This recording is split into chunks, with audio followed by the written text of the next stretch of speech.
So live, love, laugh as it relates to the workplace environment. And so creating a video on like balance work and mental health as it relates to your mental health.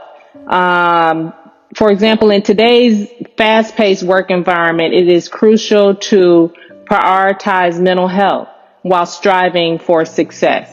So I'm just going to create this video showing the importance of maintaining a healthy work-life balance and protecting your mental health is not only relevant, but also essential.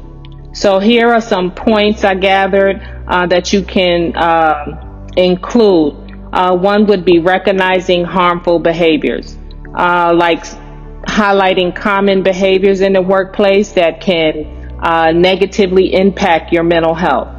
This could include excessive workload, lack of boundaries between work and personal life, a toxic work culture, which involves bullying, discrimination, and unrealistic expectations. So a few like real life situations, and this could be examples: excessive workload. An employee consistently receives an overwhelming amount of tasks and responsibilities, leading to high levels of stress and burnout and decreased productivity. You notice that in the medical field with like nursing, they have, say for example, depending on what department they work in, how many patients per nurse can have, and sometimes they'll give you more, which will increase the stress, it increase burnout, and the productivity. You'll show more errors and miss things of that nature. Let's see. The next one will be a toxic work culture, a team environment. Gossip, backstabbing, and interpersonal conflicts are common occurrences. Employees begin to feel anxious, demotivated, and unsupported due to the negative atmosphere. If no one nips that in the bud, or stand up against a toxic work culture or say anything about it, it can become overwhelming. The next one would be bullying, like a colleague engages in persistent bullying behavior towards a coworker, such as belittling comments, excluding them from group activities on purpose, or sabotaging their work. You can have things missing. You can have someone take your work and act like they did it. Anything to sabotage your work. The targeted employee experiences emotional distress from this and can decline in self-esteem. Another one would be discrimination. So say, for example, a manager consistently passes over qualified employees for promotions based on their gender or ethnicity, creating feelings of unfairness, frustration, and resentment among the affected employees. The next one would be unrealistic expectations. A supervisor sets unattainable goals and deadlines for their team without providing adequate resources or support. So employees feel overwhelmed, demoralized, and pressured to sacrifice their well-being to meet these unrealistic expectations. So your mental health is very important in the workplace.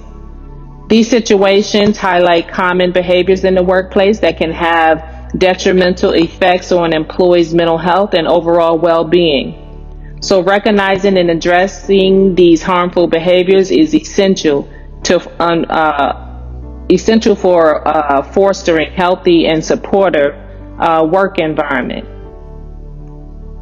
So the next one would be setting boundaries.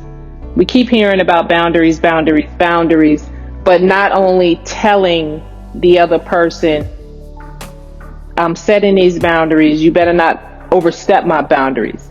But it's a way that you can set boundaries in your mind. I don't know how to do that, how to say that to you yet, but I'm listening to psychologists and talk about setting boundaries.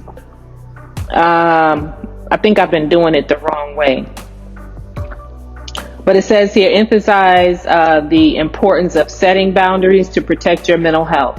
Encourage viewers to establish clear limits on working hours. Avoid taking work home and learn to say no when necessary. Boundaries help prevent burnout and maintain a healthy work-life balance. The next one would be self-care practices. Discuss various self-care practices that can help individuals cope with stress and maintain their mental well-being.